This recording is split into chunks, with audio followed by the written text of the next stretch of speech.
Hey, girls and guys, welcome to the episode you've all been waiting for that you didn't know.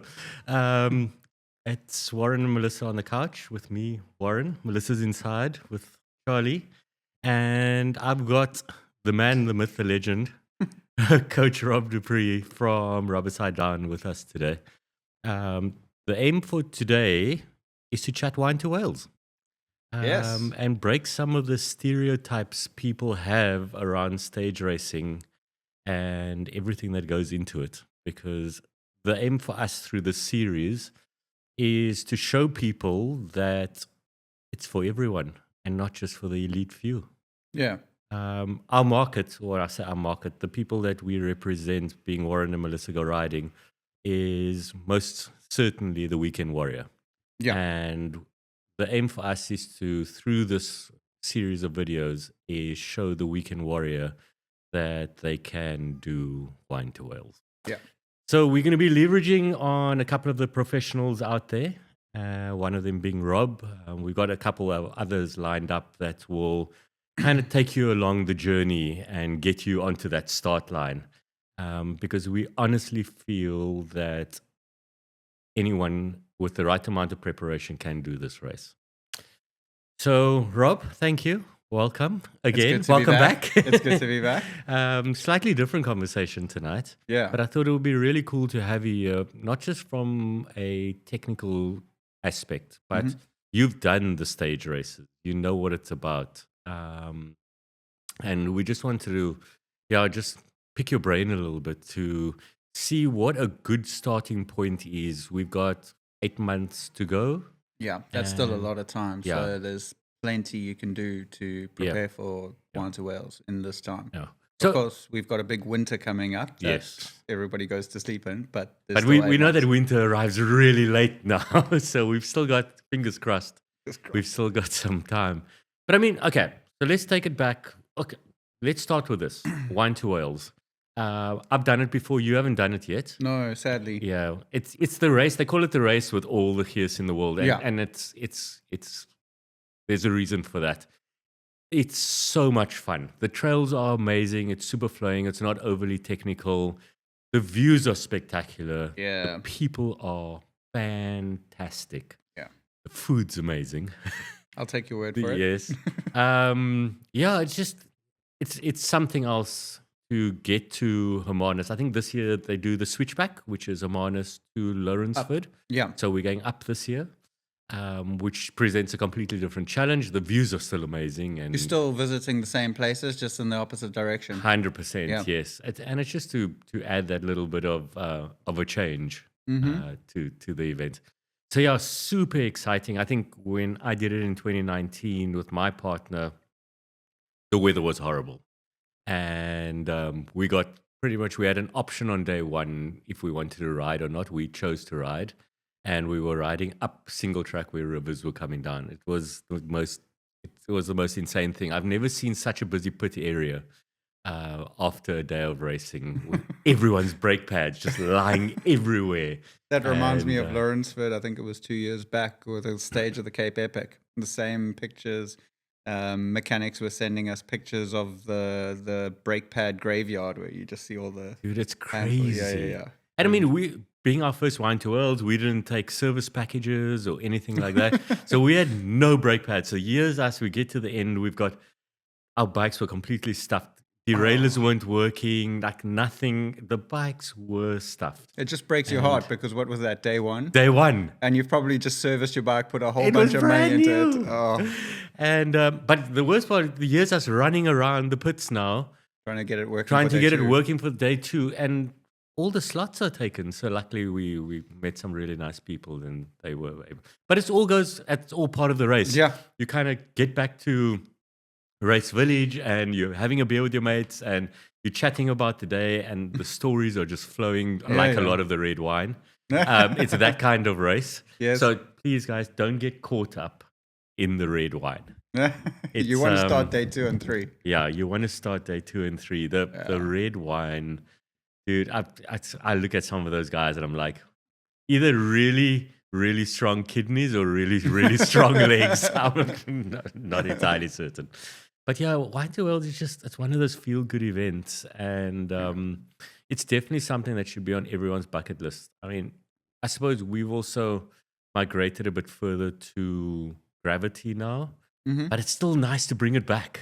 Oh, trails are still trails, and when you ride a good trail, whether it's a more intermediate blue, green, or even slightly red, if it's a fun trail, everyone's going to have fun on it, Yeah, and that's one of the coolest things about the Wine to Wales is it really showcases some of the most incredible trails in yeah, that area. and a lot of trails that you'd never ride Yeah, I if you didn't mean, do Wine to Wales. we're all stuck in our bubble, and so we stay in Yeah, Cape Town, and we stay in Tygerberg, we stay in Stellenbosch. yeah, How often do we go out and ride in Cribbo? The yeah, trails are there, but this is just yeah, a really great excuse to go out and ride yeah, those amazing trails yeah. with like-minded people. Yeah, and exactly that. I mean, the water points are amazing, and there's people singing and there's music blaring. Oh, It's such a social event. Okay, yeah, but enough about the event. The event's amazing, yeah, and, yeah, and we know that. The aim for this series is to bring the weekend warrior to Wine to Wales start line. yeah. Where do you get started with a stage race? You've done a few, so Well, consistency is key, and the earlier you start preparing, the earlier you make it a goal, the further along in your progress you'll go. So think of it as writing matric exams. If you feel prepared when you get to I was exam never day, prepared. me neither. We can't really talk from experience, but I've heard. But the better prepared you are, the more enjoyable the Yeah. event will be. So the more effort you put into it, the more it will become an enjoyable event. Yeah. So that the experience of the event will be better. Yeah. If you've put in very little effort, then it's going to be a harder day. You're going to be a lot more poked at the end of the day. You're going to have to roll into the next day, and it's going to get more and more tiring. Yeah. It is a hard event. This isn't a one-off Cape Town cycle tour. This is a mountain bike event. It's a marathon mountain bike event, and it's 3 days. So Yeah, I think, sorry to break your word there, I think what's important for the people watching and listening is that it's 3 days. Yeah. It's an average of about 50 to 60 Ks a day and between 1,600 and 1,800 meters of climbing, 3 days in a row. yes, so it's tough, Yeah. but it's not impossible. It's Yeah. it's not only for guys that are investing their year to prepare for, Yes. like the Cape Epic, Yeah. where it takes a huge amount of sacrifice to prepare for a big 8-day event like this.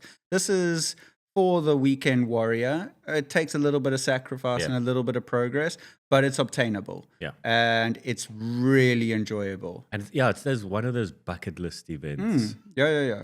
I'm so sorry. I haven't done one yet. Yes. It's never too late. It will happen. We will know happen. people. We're Whoa. reaching out. So I want to do Wine to Wales. I've never done it before. I'm an average rider. Mhm. You say consistency is key. Do I just get on a bike and go do some long rides? That's a great start. If you get out there and you start making an effort to get out and ride, and to ride single track, to get in a couple of hours, good hours on the weekend, so that you can be prepared for the 4 to 6 hours that you may spend out on the trails. Yeah.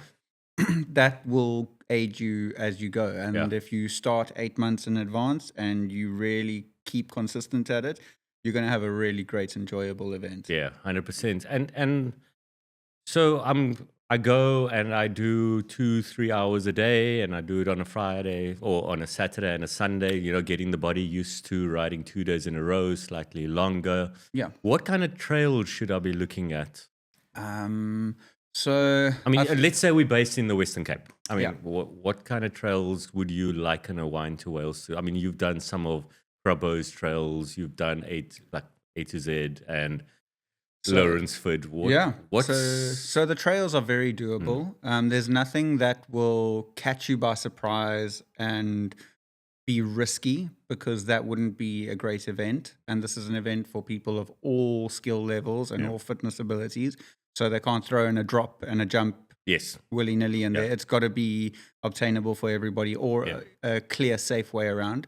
But we've all seen the videos of people doing the switchbacks and getting stuck. Yes. And so a switchback is a natural obstacle in mountain biking. It's everywhere and it's tricky. Yes. And the reason it's tricky is because you're challenged in two ways. You're challenged in changing direction, and you're challenged at riding slowly, which means requires really good balance. Yes. So it's those two things together. And sometimes it's up and down. And sometimes it's up and down. So that's where the photographers like to sit, of course, and the videographers. But that's where you would probably want to spend a bit of time. And changing direction and balancing are two fundamental skills that will aid you everywhere. Yeah. So I know a coach who's a... Give me his number. Yeah, I'll give you his number. And while we're chatting about coaches, we're going to put Rob's details down below. We've got like a really exciting thing to chat about at the end with what we plan on doing going forward towards One to Wales. So just stick around for that. But yeah, so switchbacks and those kind of things. So we just want to get familiar on our bikes. Is there can I do this on any bike? I wouldn't say any bike, but a good quality bike from a bike shop that is properly set up to you will go a long way. So when riders come to me for lesson 1 in terms of skills, more often than not, I spend a good half an hour to 45 minutes helping them set their bike up. Yeah. And I know you've seen it in YouTube video tutorials where they'll say, before we practice this skill, make sure your bike is set up correctly, but then they move on to the skill. Yeah. Can I just emphasize how important it is to have your bike set up correctly? Yes. Because when a rider comes to me and let's say they want to practice rocky terrain, I can't effectively teach them rocky terrain when their rebound is set to max speed. So I can't teach a rider to hold their brakes with one finger if their brake levers are set all the way to the ends of their handlebars. And they can't reach it. Yeah. So when you get your bike, if you are picking it up at a bike shop, it's not just about checking the saddle height and making sure the brakes are working and pumping up the shocks. It's a whole process. You've got to make sure your brakes are in the right place for your hands. You've got to make sure that where your hands are placed, you can easily reach your dropper post lever and your gear levers. Where you want to know exactly what your tire pressures are because they're the first point of contact with the ground. So they absorb the little bumps better than your suspension does. You want to know what your rebound is. And it's, from the highest end of the field all the way down to the back, I've heard riders say, I just take the bike and ride it. Yeah. And the thing is, you can buy these. It's dangerous, though. It is, yeah. If the bike isn't set up to you and your riding characteristics, it will be an uncomfortable bike to ride. And we spend so much money on these bikes, but they don't come off the showroom perfect for us. Yes. We have to tweak them and make them right for us. So, yes, suspension, set it up, make sure the seat fits you, but the more expensive the bike is, generally the more tweaks you can make to make it perfect for you. So you want the rebound to be at a speed that you're comfortable with. If you're Jackson Goldston, turn it all the way up. Yes. If you're new to mountain biking, you want a stable, more predictable bike. You want the bike to absorb the bump but not bounce off all the rocks. These are things that tweaking the bike can correct. And so spend some time setting the bike up for you. Make sure that you've got a bike shop that is telling you all this stuff and educating you about it, because it's going to make a huge difference when you get onto the trail. And it will also aid you in your progress. If you feel like the bike is skittish, you're going to be nervous on the bike and you're not going to progress as quickly. Cool. So part of this journey is to have a session with the guys from Stoked Suspension Works. They're brilliant. They'll give you the right advice. And we're going to get the Drews around for a chat on the couch, and we're going to chat through all the suspension stuff, but at a very high level, so that the average weekend warrior can understand what rebound and compression is and how it affects your riding. Most XCO bikes, compression is maybe open, medium, and closed. So it's your lockout lever. Enduro bikes and downhill bikes is a little bit more complicated. But every good air shock on an XCO bike Has has the rebound. settings. Yeah. So rebound is something so many clients that come to me don't know exists. Yeah. And it can make such a big difference. So having those guys here to just give you the right advice on what you need to be aware of can transform your bike, because I've heard so often riders say, my old bike used to be so good, but maybe the old bike just accidentally happened to be set up better for 100%. you, because bikes have gotten better as they've progressed, for sure. So your new bike should be a better bike. Yeah. And I think a lot of people go, oh, bike setup. Let's go get our bike fitted. It's not just about bike fit. It's not just about the 20-degree or 30-degree angle of your knee and the height of your saddle and the reach towards that. There's so much more that goes into it. Yeah, it's about can you reach your brake lever? Yeah. Is your brake lever at the right angle? Are your gears within thumb's reach of where your hands are comfortable? Do you know the width of your handlebar? It's your suspension setup, your rebound, your compression. And I think that's probably a great first lesson for us when we open this up to the public to come join us on a Saturday morning, is actually saying, bring your bike, let's go through the basics, let's have a look, and let's see how closely we can get it dialed before we do lesson number 2, which will take them out on the trails. But let's just get them comfortable. 100%. Make their bike feel good. Yeah, 100%. So we're going to have Irma come on to chat bike fit, but when Irma's not necessarily going to do rebound, you're going to need to understand that. She's not going to do compression. You're going to need to understand that.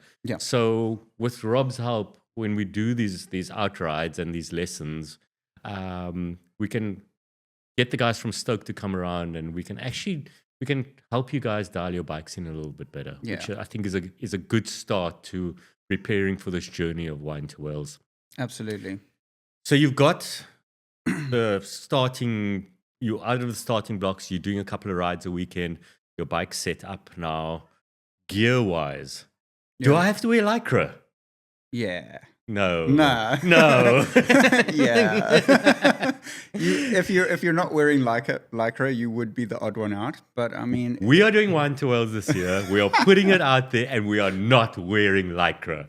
Will you at least put the half shell helmet on? We will. Dude, it's going to look odd if we rock up there with a full face helmet. Double dare you. So yes, we are going with our Fox gear, and we are going to represent our fellow trail rider weekend warriors out there. There we go. Also, I do not have the body for Lycra. Melissa, find me. No. Dude, whatever. But yeah, so anything that you're comfortable in that's not going to hinder your ability to move on the bike. 100%. Any riding gear, whether you like the Lycra kit or whether you like the more baggy stuff, if you're comfortable and you're happy, you're good. There's no prerequisite on what you must wear. Yeah, that's fantastic. And I think the cool thing is entering Wine to Wales, they give you a bunch of kit as well, which is nice. Cool. Some really cool tops, and you get to vote generally on what the designs are. And I've still got my Wine to Wales top. I never wear it, but because you're never wearing Lycra anymore. I'm never wearing Lycra anymore. But the cool thing is that it's there, and it's something to I pick it up and I go, that was earned. That was earned. It brings back the memories, right? So many memories and so many good memories. Okay, tough memories, but a lot of good ones. Yeah. So you've got the clothes, you're starting your rides, you've got the bike. Protective gear. Do you wear knee guards? So I'm a big advocate for knee pads and elbow pads because ouchies suck. Yeah. We all know. Yeah. But when you're doing a long marathon day, you get a lot of friction in those knee pads. So those long pedally sections will become very uncomfortable and could cause chafing under your knees. They're not really necessary. Yeah, I don't think it's that technical, is it? No. I mean, you could fall anyway. Don't get me wrong. You can, but generally, you want to weigh up the rewards of knee pads, and you're going to be wearing them for 5-6 hours. Yep. And so you're going to be pedaling in them for that long. in the heat or in the rain. Maybe Yeah. in the rain they might be a nice knee warmer, an Yeah. elbow warmer. Yeah. But generally it's not comfortable to pedal in Yeah. them. So I haven't really seen anybody using knee and elbow pads. Okay. Sunblock is probably a better protection than knee and elbow pads for this event. 100%. Yeah. Helmet, like you said, doesn't have to be a full face. Please don't rock up to White Wales with a full face helmet. I think for my I first, don't care how many double days you give me. We are not doing that. I think for my first bike race ever, many, many years back, I rocked up with a motorbike helmet on at a road race. All you had. Yeah, that's all I had. So I wore it. It was standard. So I would pay to see that photo. I don't know if there's one around. Yeah. Cool. So you completely kitted out. Flat pedals or cleats? I mean, people ask this question, and I know being BICP certified, we look at the flat pedal side of things, and it's how coaches teach the fundamentals and the basics of mountain biking by getting foot position right and everything on a flat pedal. Do you, is it okay to do an event like this on a flat pedal? Yeah, absolutely. So cleats will give you pedal efficiency. That's what they're good for. That's what they're made for. They're made for pedal efficiency. You're going to be riding 60 kilometers. You're going to need some pedal efficiency.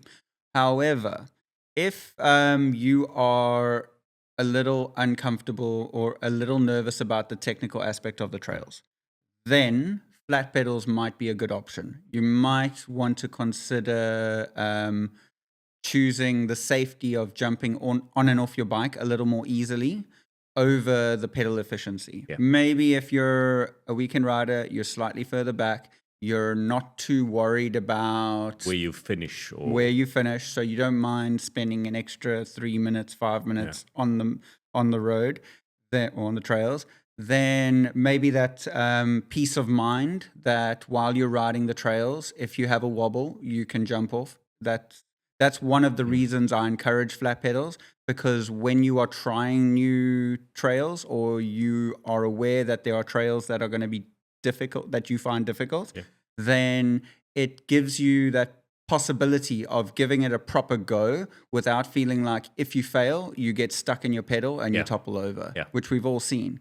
So I love flat pedals, but if you're looking for pedal efficiency and performance, cleats are going to win. Yeah. But I think that's also, it goes two ways. Mm-hmm. Like I've done the event and I look at a lot of these guys, and because their friends are riding cleats, they ride cleats. It's almost industry standard where you get your XC mountain bike, you get your bike that's designed and you're doing cross country. There's no question about flat or cleat. But there's a lot of newbies coming into the sport doing these races, and you're more than welcome, and flat pedals are more than capable of getting you through the day. So buy yourself a good pair of flat pedals and you will get through the day with them and you will feel safer on the bike. If you're doing it as an e-bike category, I don't really see the point of cleats because the pedal efficiency kind of gets clouded by your motor. So then why not have the freedom of flat pedals? 100%. I think that's also a very good point. I think don't get caught up in the hype of cleats. So there's always a gray area in all the trends in cycling. So there's a reason most people go towards the trends, but there is advantages to other directions. So like cleats, like baggy clothes. No, whole bunch. 100%. Yeah. Cool. So please don't be afraid to use your flat pedals. It's like at the end of the day, it's about safety and it's about making you feel comfortable on the trail. So now you've got this bike and it's all set up nicely and you're feeling comfortable and you're doing your rides, but you realize that maybe, just maybe, you do your first switchback and you're feeling a bit uncomfortable and you think, what is the best way to address those kind of things? Some lessons? Some lessons go a long way. Of course, I'm going to speak in an area I know better. So I can't speak for the performance side and the writing programs and the nutrition side. But I truly believe that increasing your skill is the best low-hanging fruit for improving your enjoyment on the trails and your performance and your safety, of course. So if you understand how to brake better, if you're more comfortable on corners, if you're more relaxed on the downhills, then that also transfers to saving energy because you're more relaxed. Yeah. If you're on the brakes all the time, that's tiring and slow. Yes. So, And I think it's also unstable because the more you're on a brake or on your brakes going over something, the more your weight's been thrown around. Hesitation, devastation. There we go. The more chance you're going to fall off your bike. Yeah. Especially if you clipped in and you knew and it's really uncomfortable being on your brakes and not knowing why you're nervous. Yes. So with skills lessons, we can really teach you to understand what you need out of a certain feature or a certain type of trail. And then it's just about going out and practicing it and overcoming it. And sometimes it takes a little longer. Sometimes it happens right there and then, and you unlock or you understand and you absorb the information and you're on your way. Yeah. But you really make a big gain in a short amount of time with a very a very small amount of effort. Yeah. And so skills training can really increase the enjoyment of the ride. And I mean, the Wine to Wales is a trail stage race. Yes. There are some of the most amazing trails to ride. Yeah. Don't you want to go to those trails looking forward to them and not being anxious about them? So, I know, gosh. I mean, you put in all this money, you've bought this amazing bike, you're on your way, and you've done all the training. And you've done all the training to overcome the hard climbs, and now you're nervous on the downhills. Yeah. It's sometimes skills are overlooked, but they can really transform how much fun the trails, the whole races as a whole. Yeah. You could be looking forward to them and trying to see how many people you catch on the way down, or feeling safe on the trails and enjoying the ride, as opposed to stiff holding the brakes, wanting it to end, just surviving the stages. So that's exactly it. And I think this is a good time to mention, Rob and I were chatting off camera, and we were saying the aim for us in this journey of podcasts and lessons and everything else for Wine to Wales is to get you, the weekend warrior, to Wine to Wales. And we want to set up something. Rob and I will obviously chat about this and we'll share this with you guys, but the aim is to have one session a month leading up to Wine to Wales. So 8 sessions. We're going to start a WhatsApp group. We're going to get you guys to come in, and we're going to have an actual setup where we're going to take you from setting up your bike to looking at corners, to looking at obstacles and switchbacks and braking and downhill descents and uphill climb, and we'll kind of work our way all the way to Wine to Wales. So try and attend those once a month sessions, and we'll get you there. I mean, we're not going to be able to pedal your bike for you. You're still going to have to do the fitness training, but we're going to start helping you guys do this together, because it's all about the gears, and we want to keep that gears going so that you kind of just pick up that gears and you're ready to go into the race that gives you the most gears. How many times did I say gears? Anyway. That's the key word. Yeah, that's the key word for Wine to Wales. So that's something Rob and I are going to commit to, and we're super excited to bring you guys along on that journey.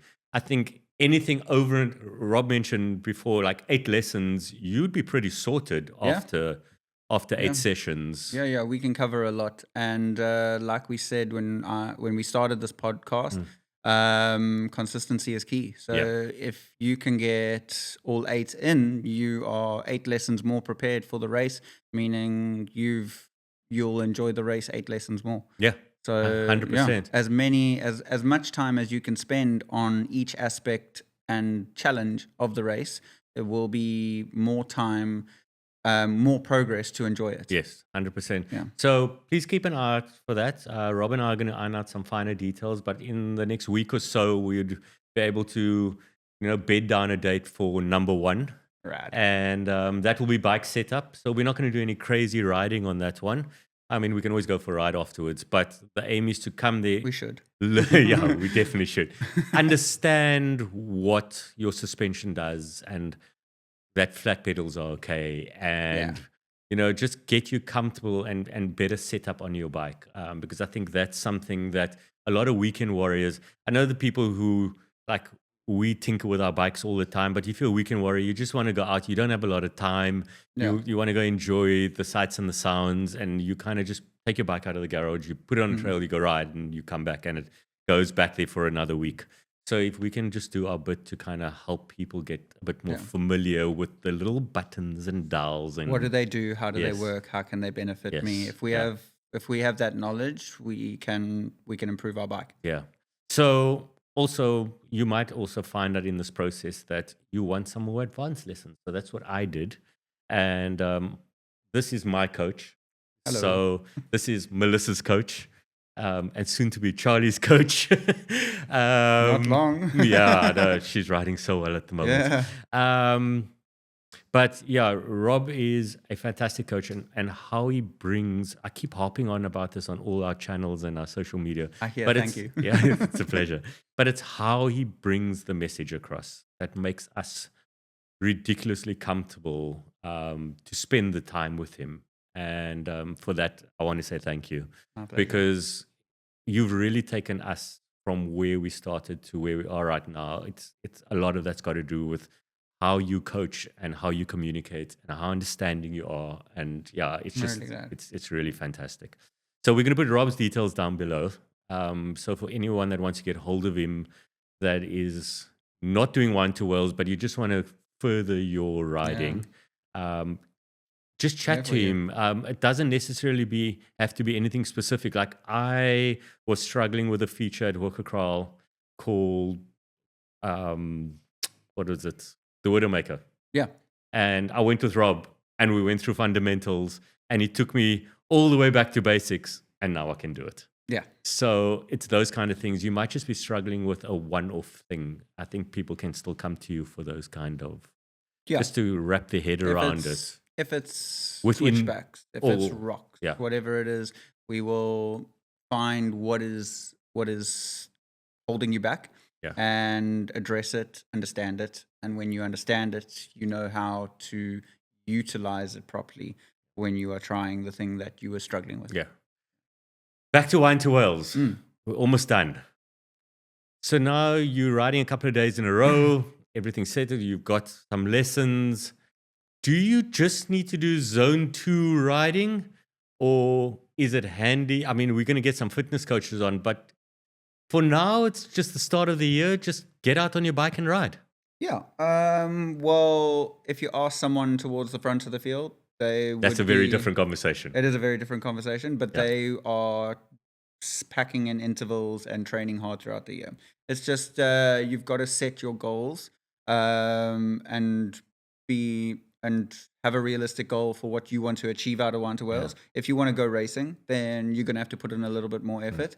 If you want to get through it, then you can structure your program accordingly. Yeah. It really does help to have a coach on board, a performance coach.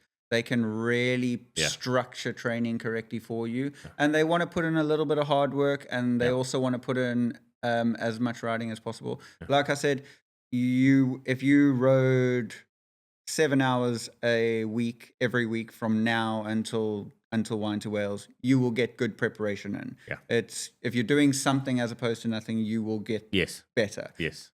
But it just depends how much you want out of the race, Yes. how hard you're willing to work for the race. And so you can address that with a performance coach, and they are really great at structuring it for your goals. Yes. Yeah. And I think the cool thing talking about performance coaches, Dave and James from A2B Biking, Yes. they are going to be on this podcast, and we're going to chat to them around that. So we're getting James back from the UK. Well, I don't know if it's going to be physically here. Okay. But I hope he can visit again. Yes. But the plan is to get the boys from A2B onto the podcast. Yeah, they're great. And, I've worked with James before at Rourke down in town. Okay, and he's a great coach. And I do. We did some work with C6 and the boys. Awesome. Great bunch of guys. Yeah. And you guys will get such a good understanding of what goes into it. So that's super exciting. Is there anything from a stage race that we're missing? Yeah, the fact that there's 2 of us in the team. Yes. Oh, please pick someone you like. Yeah. It's a 2-man team, or 2-woman team, or a mixed team, or an e-bike team, but there's 2 of you. Yeah. So pick someone that you want to share that experience with, and while you're preparing, if I always say to my riders, always keep the communication channels open on your way to the race. Okay. Because if there's something that you're not addressing when your heart rate's at 150 and it becomes an issue in the race, you're not going to deal with it properly. So you want to communicate beforehand. So if you're worried that you're not going to make the time limit, if you're worried that your partner's going to drill you into the wall on the climbs, open up and talk to them about it. You've got to be completely open and honest with your partner about your concerns and what you want to achieve out of the race, and are they on the same page as you. This can be stage racing with teams is such a great concept. It's not like the Tour de France where you're an individual in a team of 8 and you've got to work for the winner. This is you and your partner getting through the race together. So you want a great shared experience. So make sure you work on your team dynamic before the race. I think you need to be at all timing points within 2 minutes of each other. Is that the rule? I think that's the rule. Yeah. So, but don't leave your mate behind. Yes. If you're the faster one on the downhills, just be lekker. Yeah, if you're the faster one on the downhills, then if you ride away and your partner has a problem, you've got to ride back up that hill to find out what went wrong. 100%. No, I'm not going to be fastest on the downhills. Melissa's going to be way ahead of me. I've seen the POVs. You're struggling. Dude, like that woman's riding at the moment. She's quick. Hey, she's flying. Yeah. But yeah, we're super excited to do it. And to actually work on that dynamic where you actually have to look out for your partner. It adds a whole new aspect to riding. You don't want to finish the race and sit by yourself or try and link up with other friends. You've got your buddy there with you and you've shared the whole day with him, shared the difficult moments. You can laugh about it with a beer later. You want to share that experience. And so it's a really special concept that you're doing it with somebody. And so make the most of it. Do your preparation. Make sure that you both get what you want out of it and that you both enjoy each other's company for the 3 days. Oh, trust me, there's going to be a lot of talking. There's a lot of talking. There's a lot of pain and crying, but there's a lot of talking. And it's cool. And especially you can have a really good event. Your partner's going to make the event. It's going to make it an enjoyable event or a really sucky event. So not just choose your partner, but train together, experience it together, enjoy the journey together. 100%. And that's a cool thing. And I think just maybe to wrap up, back to Wine to Wales, the actual event, there are 3 events in the week of Wine to Wales. I don't know the exact names. Pinotage, Chardonnay, and Sauvignon Blanc? No, I don't know. But we'll put it we'll just check down below. So the first one is pretty much the ladies' main race on the first weekend. That's the first week. The midweek is the one we're doing, or we're planning to do, which is e-bikes and the chilled riders. And it's called That's the Race with the Most Gears. And then the following weekend is the big boys. And the amateur racing men. So, and is the mixed category also that week. But that is that's up. It's a pay grade above. Oh, actually, it's not even above. Many pay grades above us. Well, in the ladies category, the ladies were faster than the amateur men's. Crazy. Yes. So check it out. We're going to put links down to Wine to Wales down below. It's got all the pricing. I think last year they had a payment structure, so you didn't have to pay the full event cost all in one. So if you book now, you can get some cool deals. Payment plan. So there's some really exciting stuff happening with Wine to Wales, and they always make it so interactive. So I think maybe to start, give Wine to Wales and FNB a follow. Give Rob a follow. Give us a follow if you don't know who we are. Warren and Melissa go riding. Check out some of our videos. But we've got some really cool stuff coming along starting kind of next month. And we're going to have that first lesson. And then we're going to go from there and just take you along for the journey. But definitely keep watching out. We're going to do this next one probably next week for episode 2. But until then, Rob, thank you. Thanks for having coming me back. Again. You are just like a wealth of information, and we really appreciate you taking time out and giving everyone a hand. Thank you. As long as everybody's having fun out there. So let's go have fun. Enjoy the riding this weekend. get practicing, get on your bike, but just most important thing, just go out there, have some gears in you, and just go have some fun. 100%. Till next time, we'll see you soon. Cheers. Ciao. Bye.